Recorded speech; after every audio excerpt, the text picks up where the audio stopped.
فأنا ناصح لإخواني بالصدع بالحق تبيض وجوههم. السكوت في مسألة الحزبية يضرها، فاصدع بما تؤمر وأعرض عن المشركين. سلامي على دماج ورجالها والشيخ يحيى ودار العلم يا سعد بانيها. Bismillahirrahmanirrahim. Santri wajib ya kan, 15 menit itu dijalankan. Apalagi meskipun tidak ada anak di sini tetap ini makin peraturannya nggak ada yang dijalankan. Sibuk dengan kegiatannya semua yang nggak penting-penting. Nah, biasakan kalau masih ingin tetap belajar di sini peraturannya itu diikuti. Dan itu bukan peraturan yang memberatkan. 15 menit sebelum azan sudah duduk di masjid, pegang Qur'annya.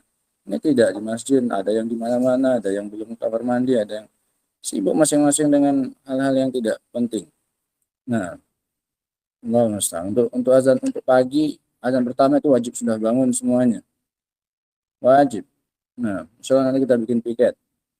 Kawan-kawan yang tinggal di sini dibantu membangunkan santri. Wajib. Nah, dan itu untuk kebaikan kalian sendiri. Mumpung kalian tuh masih muda, masih tidak banyak kegiatan, belum berkeluarga, belum menikah, dan yang lain-lainnya. Paham? Semuanya. Nah, dan itu bukan hal yang berat. Disuruh untuk murojaah untuk manajemen waktu kalian sendiri. Biar ada waktunya itu untuk murojaah.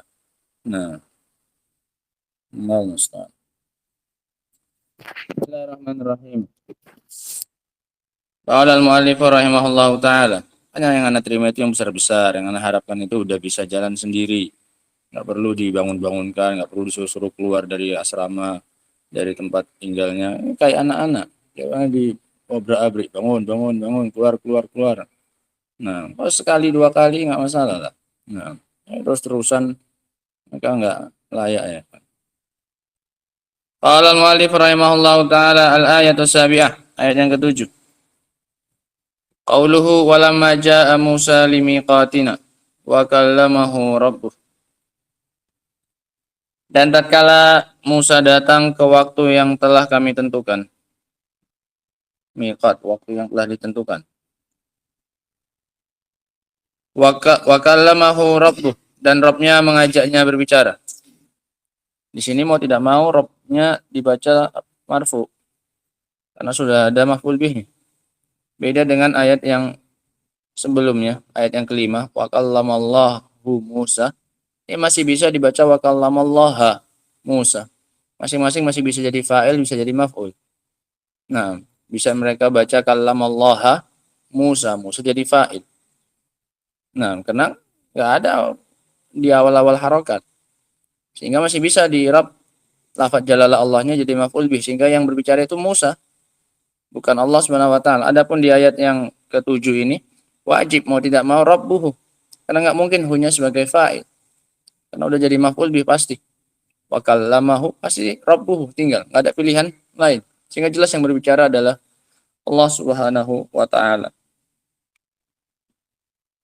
Qala syarih rahimahullahu taala afadat hadhil ayatu annal kalama yata'allaku bi masyiatih. Ayat yang mulia ini memberikan faedah bahwasanya pembicaraan Allah Subhanahu wa taala itu terkait dengan kehendaknya Allah Subhanahu wa taala. Kapan baru Allah mau berbicara? Baru di situ Allah berbicara. Ketika Allah belum ingin berbicara, maka Allah tidak berbicara terkait dengan kehendaknya Allah. Yarhamukallah. Wa dzalika li annal kalama sara hinal maji. Dikarenakan pembicaraan Allah itu baru ada ketika Musa datang. Sebelum Musa datang ya nggak berbicara Allah. Nggak mungkin Allah berbicara sendiri. Nah, ini ada keterangan waktunya kapan Allah bicaranya. Walamma jaa Musa limiqatina. Tatkala Musa datang pada waktu dan tempat yang sudah kami janjikan, baru Allah apa? Mengeluarkan perbuatan bicara. La sabiqan alaih, bukan pembicaraannya itu lebih dahulu. Ya nggak ada gunanya pembicaraan terlebih dahulu, Musanya belum datang. Padahal hadza ala anna kalamahu yata'allaqu bi masyiatih. Maka ini menunjukkan bahwasanya kalamnya Allah Subhanahu wa taala terkait dengan kehendaknya Allah Subhanahu wa taala. Fayabtulu bihi qaulu man qala. Sehingga batallah batillah ucapan orang yang mengatakan inna kalamahu huwal ma'nal qa'imu bin nafs. Sesungguhnya ucapan Allah Subhanahu wa taala adalah suatu makna yang tegak di dalam dirinya. Ya, selalu ada gitu loh. Wa innahu la yata'allaqu bimasyiatih. Dan bahwasanya ini tidak terkait dengan kehendaknya Allah Subhanahu wa taala. Suatu makna yang tegak dan terus ada pada dirinya Allah Subhanahu wa taala. Kama taquluhul asy'ariyah, sebagaimana yang dikatakan oleh asy'ariyah. Kalamullah la yatajaddad, bagi mereka kalamullah itu tidak terperbaharui, yang sudah ada di dalam jiwanya Allah Subhanahu wa taala. Wa fi hadhil ayah ibtalu za'mi man za'ama anna Musa faqat walladzi kallama Allah. Dan di dalam ayat ini terdapat pembatalan prasangka orang yang menyangka bahwasanya Musa saja yang diajak bicara oleh Allah Subhanahu wa taala. Wa harrafa qaulahu ta'ala wa kallamallahu Musa taklima ila nasbil ism.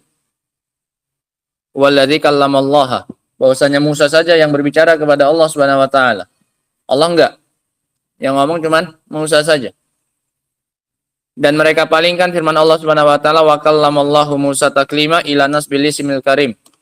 Dan mereka palingkan firman Allah itu menjadi nasabnya isim lafzul jalalah yang kita katakan tadi wa kallamallaha Musa. Ayat ini nggak bisa pakai ayat ini. Kalau pakai ayat itu masih bisa lafaz jalalah Allahnya jadi maf'ul bih, sehingga yang bicara cuma siapa? Musa faqat. Nah. Li'annahu fi hadhil ayah la yumkinuhu za'mu dzalika wala tahrifuha. Dikarenakan pada ayat ini tidak mungkin prasangka tersebut, sangkaan tersebut atau pemalingannya nggak mungkin, karena hunya mau tidak mau pasti jadi maf'ul bih. Pasti mau tidak mau jadi maf'ul bih. Wa kallamahu. Nah, beda dengan ayat wa kallamallahu Musa taklima. Ini dalil yang ketujuh tentang penetapan sifat berbicara bagi Allah Subhanahu wa taala. Wallahu taala a'lam bissawab. Alhamdulillah subhanallahi bihamdik. Asyhadu an la ilaha illa anta astaghfiruka wa atubu ilaik. Walhamdulillahirabbil alamin.